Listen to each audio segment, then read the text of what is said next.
बोले श्री प्राणनाथ प्यारे की जय। श्री सतगुरु महाराज की जय। सतगुरु श्री रामचंद्र महाराज जी आपकी सदा सदा ही जय। बंदो सतगुरु चरण को, करो सो प्रेम प्रणाम।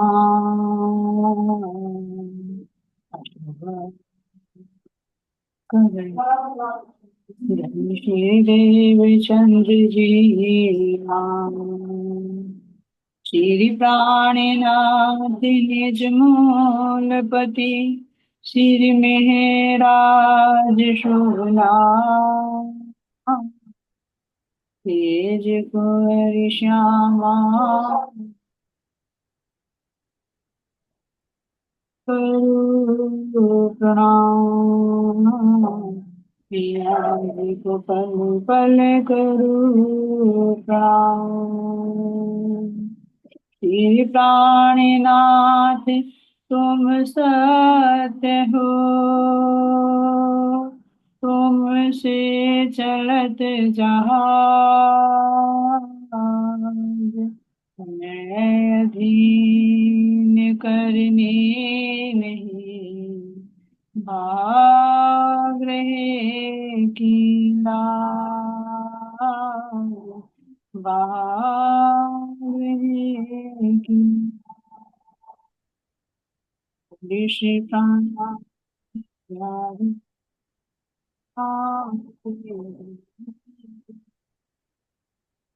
राधा प्यारी आज आप सभी के लोग चलना होती होती।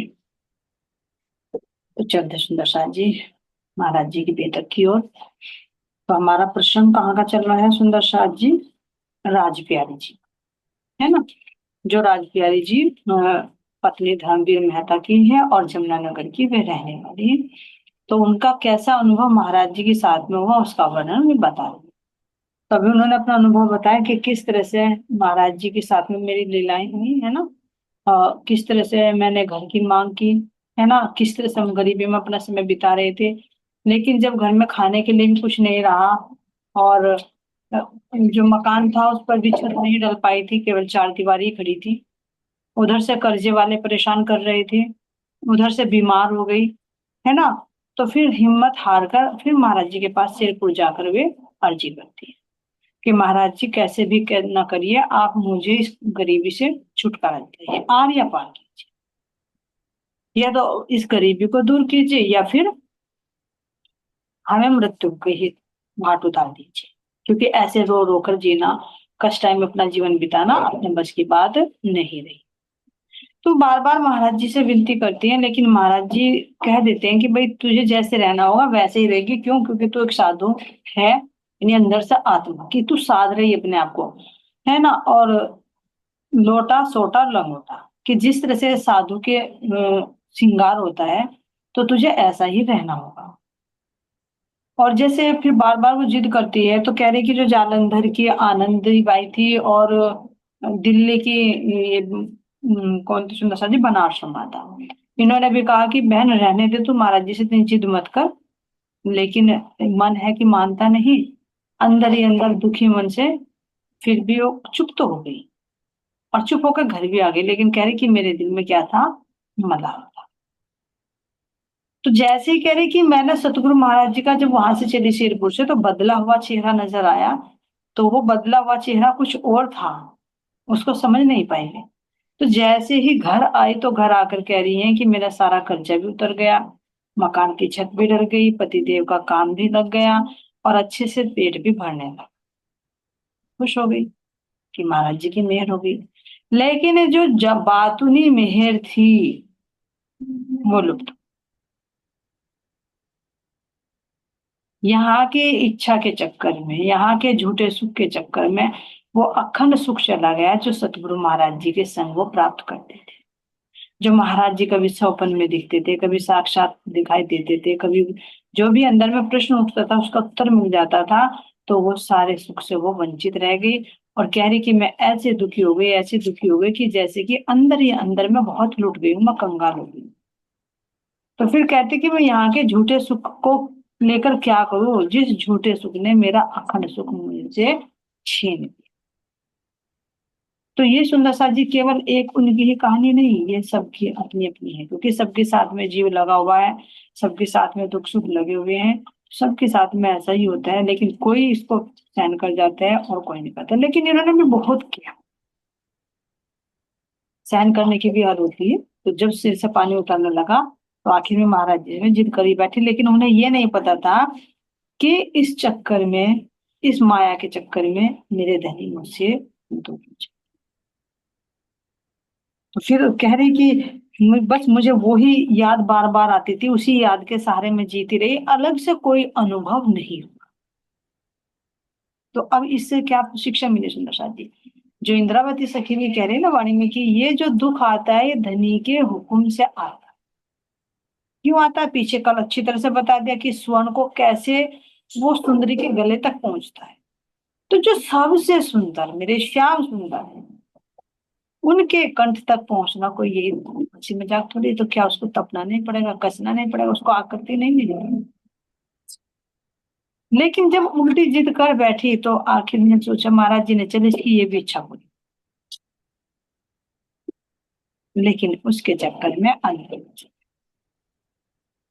तब ये देखे कितना नुकसान। अब कह रही मैं रोते रोते अपना समय बिताती रही। तो ये सुंदर सा जी यही प्रशंसा में शिक्षा महाराज जी देना चाह रहे हैं कि जैस चाहे विध रहिए, राखे धनी वाहे विध रहिए, है ना। क्यों कहा गया, क्यों, क्योंकि अगर धाम धनी मुझे दुख दे रही है, सुख दे रही है, इस सब के पीछे उनकी कुछ ना कुछ कारण, वो ज्यादा जानते हैं, मैं नहीं जानती। तो महाराज जी ने कह भी दिया, दो तीन बार कह भी दिया था, बाजार में गई थी खरीदने के लिए तब भी कह दिया था कि तुझे नहीं मिलेगा, कितना है। फिर धन के बारे में कहा तब भी कहा कि नहीं मिलेगा। पति की टांग टूट गई तब भी बताया कि कुछ दिन का इसके करने का फल है। अपने आप बीमार हो गए तब भी महाराज जी ने नुक्शा दिया, नुक्शा देकर कह दिया 2 4 दिन में ठीक हो जाएगी, तेरे कुछ भोग हैं उनको भोग ले तो निर्मल हो जाएगी। लेकिन ये बुद्धि यहाँ का, ये मन यहाँ का, ये जीव इतना बेसुध हो जाता है कि वो पिछली बातों को सारी को भूल जाता है, और बस ये चाहता है कि जो मैं चाह रही हूँ बस वो ही हो जाए, जैसे सब रह रहे ऐसे में रहो। तो यही महाराज जी शिक्षा दे रहे कि भैया अगर तुम अंदर का लेना चाहते हो तो बाहर तो जैसे रख रहे वैसे रहिए, लेकिन अगर तुम अंदर के करके जिद करते हो तो फिर सतगुरु महाराज जी अंदर का ले लेंगे। तो यहाँ यही कह रहे हैं कि हम इसी तरह से अपने वहां चले गए जमुनानगर और रहने लगे। तो लेकिन जिनके माध्यम से वे जुड़ी थी, जो ताजे वाले भाई थे, उनके यहाँ महाराज जी का आना जाना रहता था। तो कह रहे कई साल हो गए ऐसी मैं महाराज जी की याद में यहाँ का सुख तो अच्छी तरह से जीवन व्यतीत करने लगी, लेकिन जो अंदर का सुख हो रहा था उससे वंचित हो गई। तो आखिर में जब ताजे वालों के यहाँ महाराज जी गए तो वहां पर उन्होंने पाठ रख रखा था, पारायण जैसे रख देते ना, कोई साप्ताहिक कोई अखंड। तो उन्होंने जब पारायण रख रखा था तो सोचा कि भाई महाराज जी तो आएंगे, चलो मैं भी चलती हूँ वहीं पर, क्योंकि अंदर में तो दर्द था। बाहर का दर्द तो सबको दिखाई दे रहा था, लेकिन अंदर का दर्द केवल उसे ही दिखाई देता जिसको वो दर्द होता है, विरहनी आत्मा। तो कहना विरह दुखरे जाने से जो मिलकर बिछड़ी हो, या मीन बिछड़ी जल से यागत जाने सो। तो क्योंकि मिल ली ना, वो अनुभव हो गया ना, तो अब अगर उस अनुभव से वंचित रह जाए तो कितना अंदर में दुख हो। तो जैसे ही पता लगा कि महाराज जी वहां आ गए तो कह रही कि मैं दौड़ कर गई वहां पर, और दौड़ कर जाने के बाद कह रही है आत्मसमर्पण कर चरणों में मैंने देखा नजर उठा। पहले महाराज जी के चरणों में प्रणाम किया, प्रणाम करके ऐसे मैंने महाराज जी की तरफ को देखा तो महाराज जी ने नजरें फेर ली। वे तो बाहर से संकेत है, लेकिन अंदर से तो पहले ही फिर गई थी, जो शेरपुर में ही वो बदला हुई मुख आकृति नजर आई थी। इतना भी देखा कि सतगुरु महाराज जी ने नजर, ध्यान देना सुंदर सा जी, कोई हल्की मुल्की बात नहीं है ना। नजरों से गिराना ना चाहे जो भी सजा देना, नजरों से जो गिर जाए मुश्किल है संभलना। आत्मा ये पुकार करती कि सतगुरु अपनी नजरों से मत गिरा, भले ही टेढ़ी नजर क्यों ना हो पर तेरी नजर बनी रहे, कभी ना कभी तो वो सीधी होगी ही। लेकिन अगर दृष्टि ही हट जाए सतगुरु की तो समझे कि कितना कुछ लुट जाए, कितना क्या, ये कहे कि सब कुछ लुट जाएगा। यहाँ भी देखो लौकिक में भी, अगर यहाँ पूरा परिवार हो, धन संपत्ति खूब हो, पूरा पूरी फैमिली हो, लेकिन अगर पति रूठ जाए, उस घर में फिर रह कर दिखाओ। तुम खूब अच्छे अच्छे व्यंजन बनाओ, सास ससुर की खूब सेवा करो, उनको अच्छी तरह से खिला पिलाओ, देवरानी जेठानी बच्चे सबके करो, अच्छे तरह से करो, खूब हो, खूब तुम्हारे पास प्रॉपर्टी, खूब ज्वेलरी दे रखी हो तुम्हें, अच्छा खाना पीना, लेकिन पति दो मीठे बात ना करे, प्रेम भरी नजर से ना देखे, तो कैसी बीतेगी? यही प्रैक्टिकल है, ये मिटने वाला मुंह का सौंदर्य है। तो यहाँ भी हर चीज खाने को दौड़ेगी, कोई भी अच्छा नहीं लगेगा। उठ उठ के खाएंगे तुम्हें यहाँ के बिस्तर भी। तो ये देखिए, अगर आत्मा से या धनी की नजर हट जाए तो उसे कितना लगे। पूरा संसार, अब तो कह रही थी राज प्यारी जी कि मेरा घर पूरा शमशान घाट बन गया था, लेकिन वास्तव में अब शमशान घाट बने जब सतगुरु महाराज जी की दृष्टि हटी। प्रैक्टिकल देखते रहना। लेकिन कह रहे कि जैसे जैसे मैं देखती रही, तो एक बार महाराज जी ने नजर घुमा ही दी। क्यों? क्योंकि देखती रही, कभी ना कभी तो मुंह फेरेंगे। अंदर में तो हो गया था कि नजर तो फिर चुकी, तो बाहर से क्या नजर मिलाएंगे। तो कह रहे उनकी और हमारी नजरें दोनों में संघर्ष छिड़ा। दोनों में संघर्ष, कि कभी तो पहले तो नजर चुरा रहे थे, फिर वो देखते, फिर वे हट जाती, फिर वे देखते, यानी वो बार बार देखते तो राज प्यारे की हिम्मत नहीं बनती कि मैं नजर में ला लूं। क्यों? क्योंकि वहां से एक दूसरे झगड़ा करके चुपचाप आ गई थी कि नहीं, कुछ भी करो, कुछ भी करो, मुझे तो ये गरीबी हटानी है। गुस्से में आदमी, दुख में आदमी क्या क्या कह कह कह बैठता है, वो तो हम सब कल्पना कर सकते हैं। सारी बात तो लिखी भी नहीं जाती। ऐसे ही थोड़ी महाराज जी की छोटी छोटी छोटी मोटी बात पर दृष्टि फिरी होगी। कह रही है आंख मिलाकर बोली में क्यों आंख चुराते अब हमसे।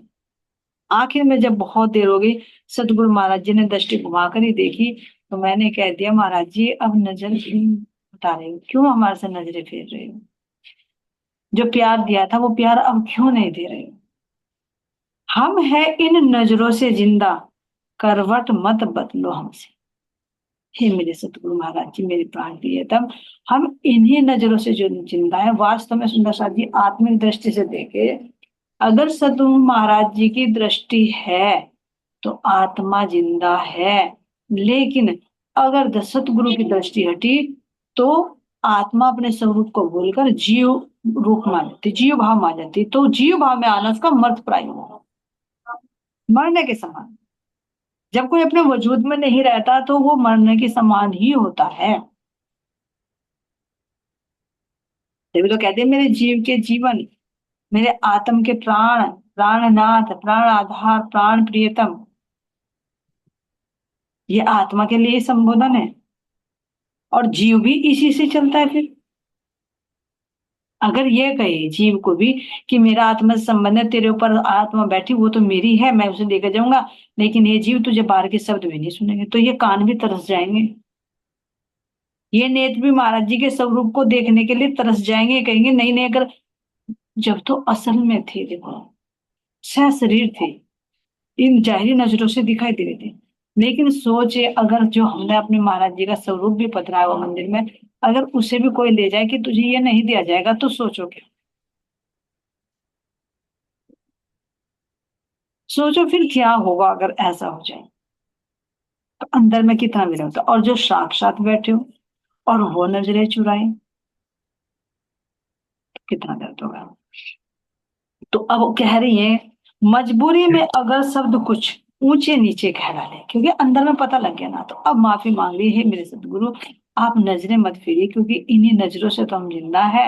और अगर हाँ, जब मैं शेरपुर गई थी, अगर मेरे से गलती से आ गई थी मैं भावुकता में, मन दुखी था, बहुत परेशान था, अगर कुछ ऊंचे नीचे शब्द कह दिए हो, तो मैं आपके चरण पकड़कर आपसे क्षमा याचना करती हूँ, कृपया करके मुझे माफ कर दीजिए, लेकिन आप इस तरह से मेरे से मुंह मत, क्योंकि अगर आपकी नजरें हटे, आपने मुंह फेरा, तो मेरे लिए सारी दुनिया ही शमशान घाट है।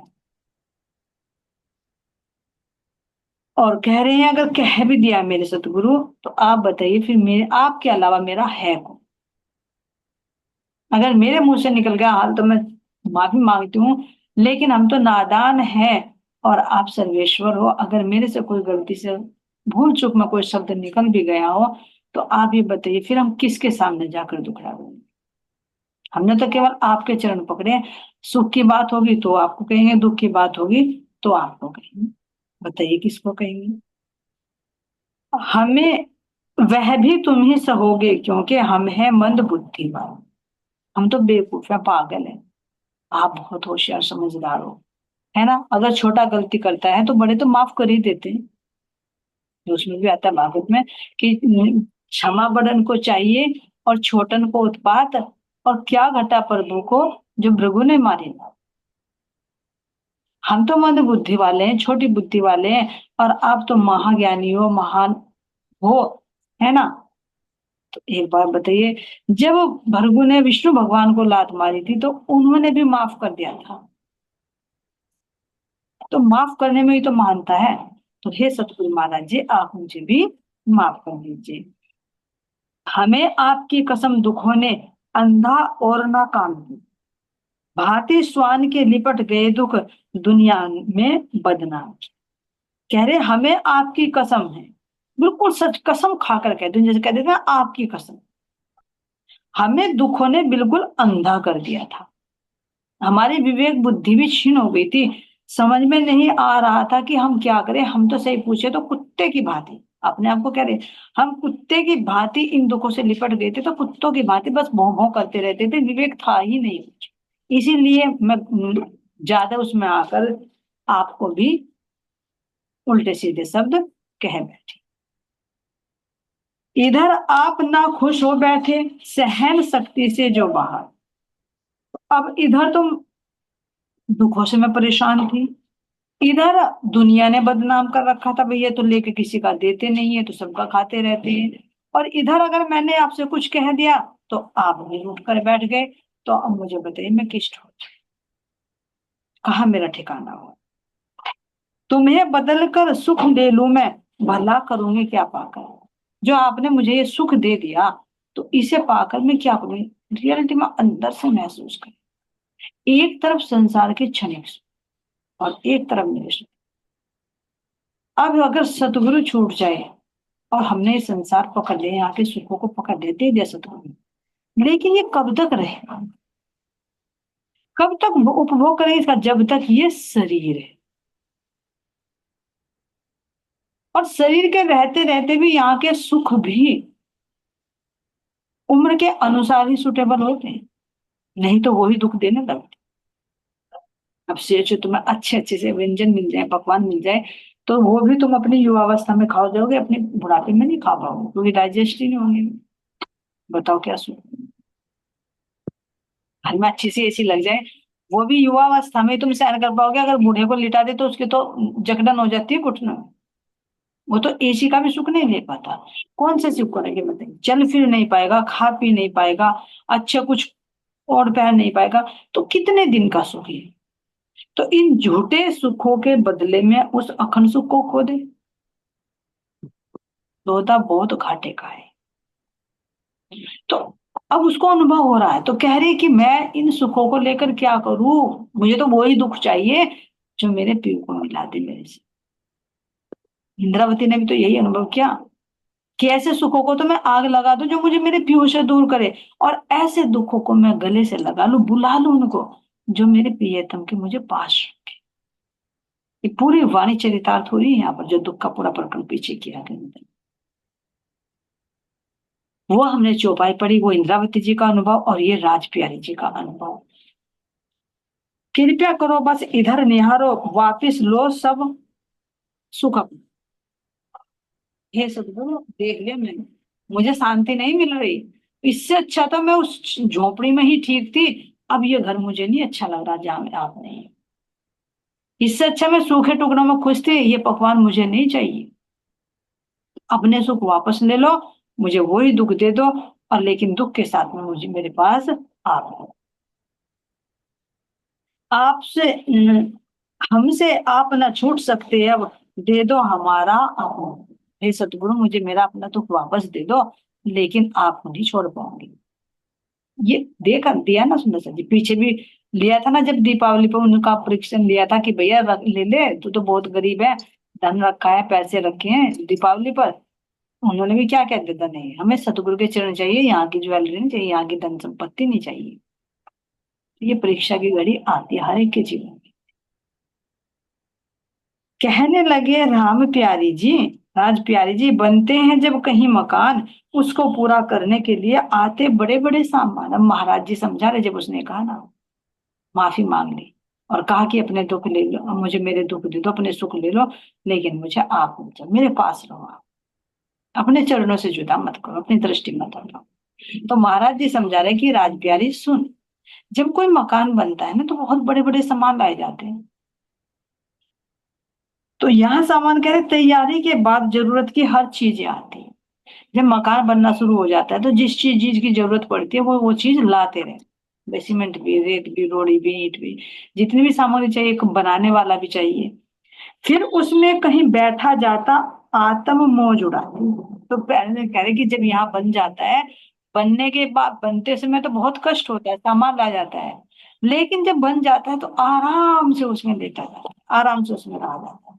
तो दुख के बाद सुख आता है, दुख कुछ दिन के लिए, सुख बहुत देर के लिए रहता है। मान लीजिए मकान बनाने में साल, ज्यादा से ज्यादा 1 साल लग जाएगा, कितनी भी अच्छी बिल्डिंग बनाओ, उसमें फिर सुख पूर्वक रहा जाता है। इसी तरह से महाराज जी कह रहे हैं कि ये जो जीव है और ये तन है, इंद्रियां हैं, इन इंद्रियों का पहला वजूद बनाया जाता है। इस जीव को तपा तपा कर इसको योग्य बनाया जाता है। जब इसके अंदर सूरता में गुण अंग इंद्री मेहर की, रूह मेहर फूकत माहे, पहले गुण अंग इंद्रियों में वो वजूद दिया जाता है, जीव में वो मौजूद दिया जाता है, उसके ऊपर सूरता को डाला जाता है, और जब सूरता के अंदर भी वो अपना प्रकाश डालते हैं। इसीलिए यहाँ पर कह रहे हैं बड़ी देर लगती है इसमें, कहने जितना काम नहीं। कह दे कि भाई मकान बना दो तो यहाँ का काम भी एकदम नहीं बनता, भाई कह दिया बन गया, बहुत कष्ट होते हैं। इसी तरह से अंदर में सोचे कि मेरे अंदर धामधनी बैठ जाए, है ना, और बनाया मकान है नहीं, तो कहने भर की बात नहीं है, उस लेवल तक जाना पड़ता है, अपने आप को पात्र बनाना पड़ता है। जोरों की तो जीरो सॉरी जोरों की तो पूछो ही मत, बनना कुछ आसान नहीं। तुम भी एक मकान हो जिसको पूरी तरह बनाना है, तुम भी एक मकान हो जिसको पूरी तरह बनाना है, और बढ़ जाने के बाद किसी को इसमें बिठलाना है। संकेत दे दिया। अभी आत्म नहीं थी, लेकिन जीव के आत्म होगी अंकुर, लेकिन वो अभी जागृत नहीं हो पा रही, तो कह रहे हैं कि तुम्हें भी एक मकान हो, तो इस मकान में जिस चीज की जरूरत होगी तो वो जरूरत के सामान तो दूंगा ही, और तुम कह रहे कि ना ना यूं नहीं चाहिए, यूं नहीं चाहिए। अगर कहने लगे भैया मकान बना रहे, अरे तुम यहाँ पे गंदा क्यों कर रहे हो, यहाँ पे ईंट क्यों डाल रहे हो, यहाँ पे रेत क्यों उड़ा दे, अरे भैया उड़ेगा ही वो, तो उस समय तो परेशानी होगी ही, लेकिन बनने के बाद साफ सफाई हो जाएगी। इसी तरह से महाराज जी कह रहे हैं कि तुम भी एक मकान हो, जब मकान बनकर हो जाएगा तो इसमें किसी को मुझे बिठना, वही चीज होगी सब तुम में, जल्दी का कुछ काम नहीं, उन्हें बुलाने लायक बन लो, इतने सस्ते श्याम नहीं। जो तुम कह रही कि मेरे हृदय में ही रहो, मेरे पास ही रहो, ये तो एक थोड़ा सा ट्रायल था, लेकिन तुम्हारा तो भी मकान बनाना है। इतने सस्ते थोड़ी है श्याम, इतने सस्ते थोड़ी है धाम देने की, आओ और बैठ जाए। ये देखो सुंदर साथ जी हमें आगाह कर रहे हैं। हम सोचते रहते बार बार, सतगुरु महाराज जी सेज बिछाई, रुस रुस के आए करो विश्राम, और सेज बिछाई नहीं है, सेज बकांटे बिछे हुए हैं। तुम दूल्हा मैं दुल्हन और न जानो बात, लेकिन और सारी बात जाने, बस दूल्हा को ही नहीं जान रहे। बताओ कितना जान पा रहे हैं, उस चेतना का अनुभव कर पा रहे हैं, उनके अंदर क्या नूर है उसको कर पा रहे हैं, नहीं। थोड़ी देर ले लेते हैं, इतना महाराज जी पकड़े रखते हैं तो ये मन बंधा रहता है, लेकिन जहां भी वो कहीं वही प्रेम सकेगा, और फिर वो ऊपर से जाके फिर तो पूरे दिन माया, तो कितना याद कर रहे हैं, फलाना वो ठिकड़ा वो, उसकी रिश्तेदारी वहां, उसकी लड़की का रिश्ता वहां, उसका वो, इतना कचरा भरा हुआ है, तो क्या उस गंदगी में बैठेंगे महाराज जी, महाराज जी क्या हृदय को बनाएंगे, जब वो सेज ही नहीं बिछाई तो बैठेंगे कहाँ। तो कह रहे हैं विनती, अब कह रहे हैं कि जब ऐसा महाराज जी ने मुझे समझाया, तो समझ में तो कुछ कुछ आया नहीं। लेकिन फिर अब अंदर ने लगने कि महाराज जी ठीक है, आप जैसे कह रहे हैं मैं वैसे ही करूंगी, बस एक अर्जी और है, आप मेरे घर पर भी पाठ रखें। क्यों? घर बन गया ना, तो घर में पाठ तो रखवाना है। महाराज जी आए हुए हैं तो उनके चरण तो पढ़ने हैं। तो विनती की कि आप मेरे घर में भी पाठ पधराए। घर पर तुम्हें बिठाना है, आमंत्रित करती हूँ तुमको, तीनों दिन ठहराना है। दृष्टि अभी बाहर में आ गई, अंदर में नहीं रही। महाराज जी ने अंदर की बात कही ना, मकान का, उसका मकान का ही उदाहरण देगा कि तेरा मकान ऐसे थोड़ी बना, पहले चोरी भी हुई, पैसा भी कमाना पड़ा, कितना कष्ट उठाना पड़ा, जब जाकर घर बना है। कोई आराम से बन गया, अब उसमें तू बैठ रही है। ऐसे ही कहा कि तुझे घर बनाना है, तेरा भी घर बनाना है अंदर में, और किसी को बिठलाना है। ऐसे संकेत को पाकर कहा कि ठीक है महाराज जी, अब तुम्हें जैसा कहोगे ठीक है, लेकिन अभी मेरा घर बना है तो आप उस घर में चलिए, और 3 दिन का अखंड पारायण रखिए, मुझे 3 दिन तक आपको रखकर सेवा करनी। अब कह रहे हैं कि ताजे वाले भाई पाठ खत्म कर, जब सतगुरु वापस आए, जमुना नगर हमारे घर पर आकर पाठ बैठवाए। जो ताजे वाले भाई थे उनके यहाँ पर पाठ पर धरा रखा था, वहां पर जब संपूर्ण हुआ तो कह रहे कि वे हमारे घर पर आए, और वहां पर आकर उन्होंने पाठ अपने हाथों से ही पधराए। बड़े हर्ष उल्लास सहित वे पाठ हमारे हुए समाप्त, हुई श्री सतगुरु से हमको चलते समय चीज एक प्राप्त। 3 दिन तक बहुत आनंद उत्सव रहा, सुंदर साथ आए, भजन कीर्तन हुआ। लेकिन कह रहे कि जैसे महाराज जी गए तो तीसरे दिन मुझे बहुत एक चीज मिली, जिसको बता नहीं सकती मैं, पर सब काम चले उससे, सारे काम उसी से चलते रहे, उसको मैं बता नहीं सकती। बिगड़ी दशा सुधारी उसने, बड़े काम निकले जिससे। जो बिगड़ी हुई सुधरी थी, सुधर गई सब, और बड़े बड़े काम भी मेरे उससे बन गए। काफी रोज बीत गए, ऐसे चलता रहा बराबर काम। ध्यान देना, अभी भी होगी ना कि महाराज जी जब वो घर पे पाठ पधराए तो 1 मिनट सुंदर सा जी ध्यान देना। जब भी सतगुरु की महाराज जी की दृष्टि हट जाती तो हमारी दृष्टि बाह्यमुखी हो जाती।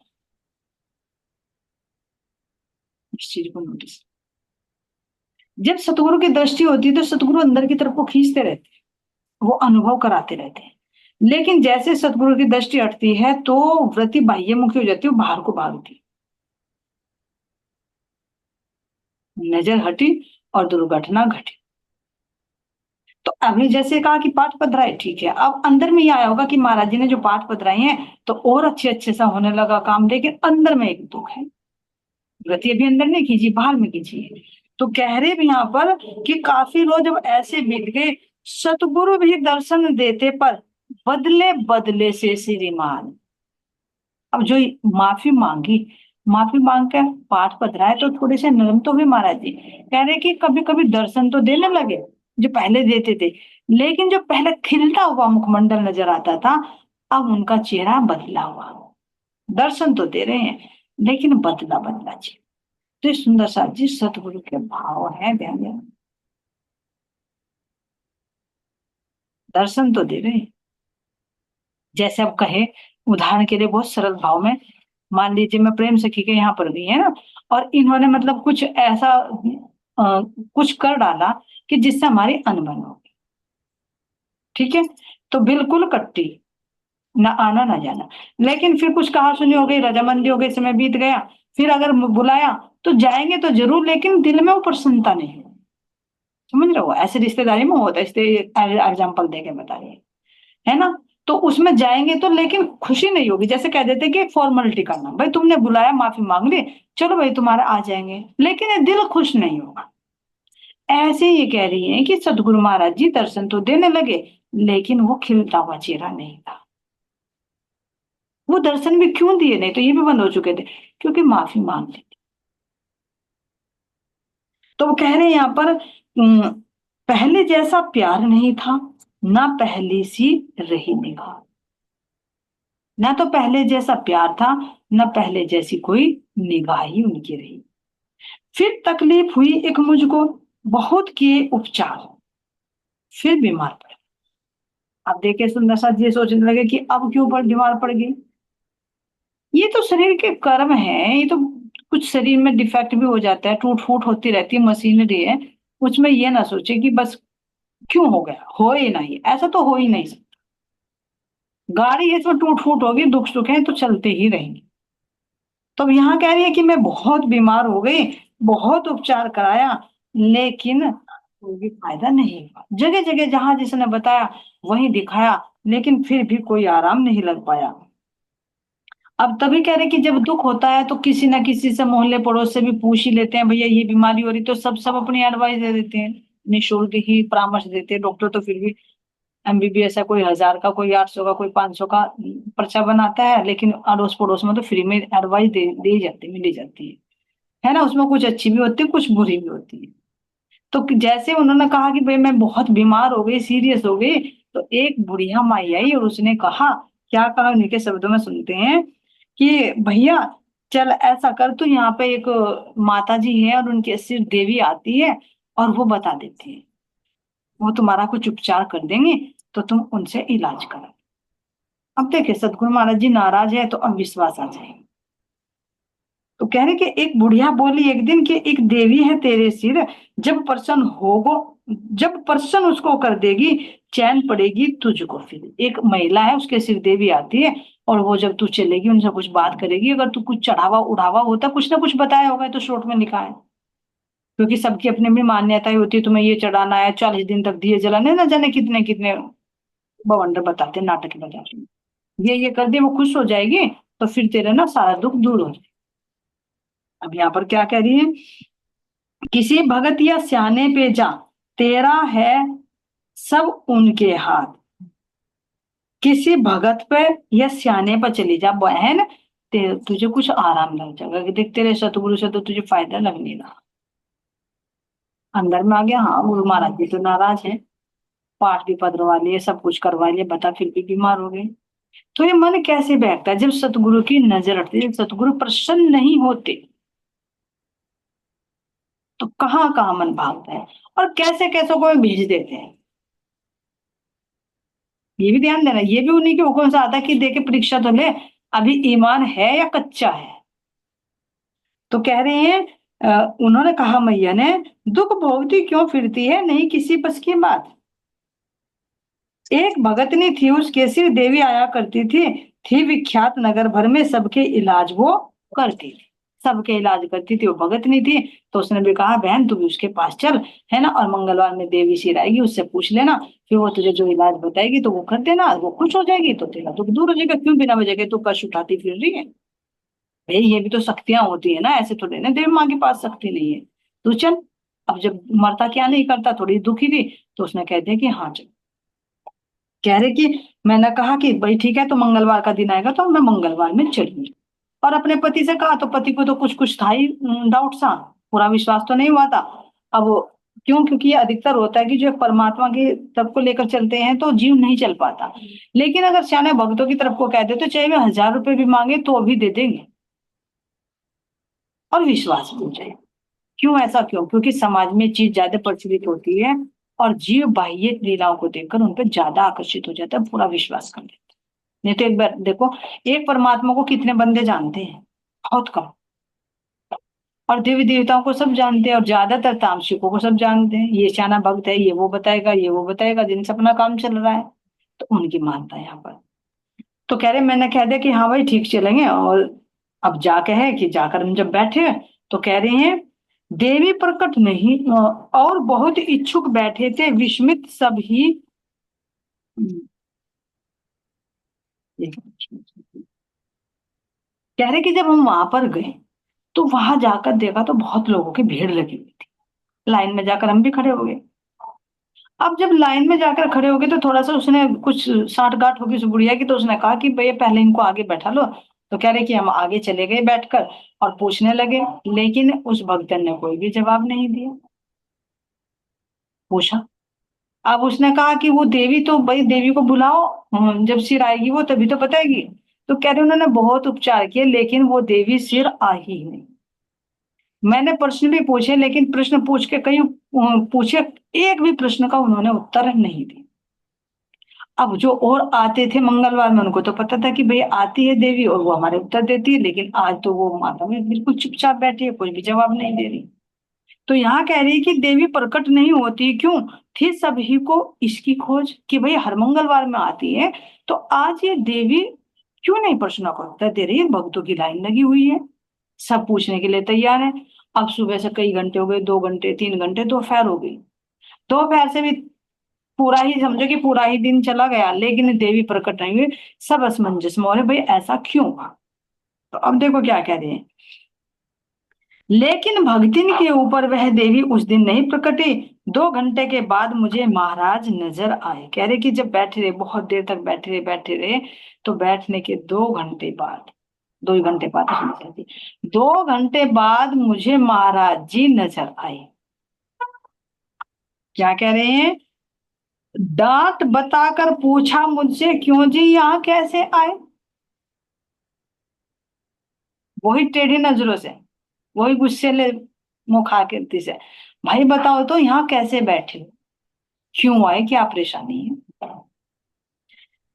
क्या हमसे भी ज्यादा है यह देवी जिससे पूछ रही हो। क्या हमारे से ज्यादा बलशाली है क्या भाई, जो इस देवी से पूछना है कि क्या दुख हो गए। वे दुख भूल गए जब इतनी पड़ी थी, डबल निमोनिया हो रहा था, तुझे नुस्खा दिया था, वो सब भूल गए। ठीक है, तो अब देवी ठीक करेगी तुझे, करवा। महाराज जी कह रहे हैं, कहाँ गए विश्वास